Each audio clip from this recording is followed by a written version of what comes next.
தண்ணியில மீன் அழுதா கரைக்கொரு தகவல் வருவதில்ல. எனக்குள்ள நான் அழுதா துடைக்கவே எனக்கு ஒரு நாடி இல்ல.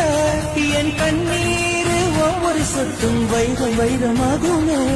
சபதம் சபதம் என்றே சலங்கை சலங்கை பாடுமே.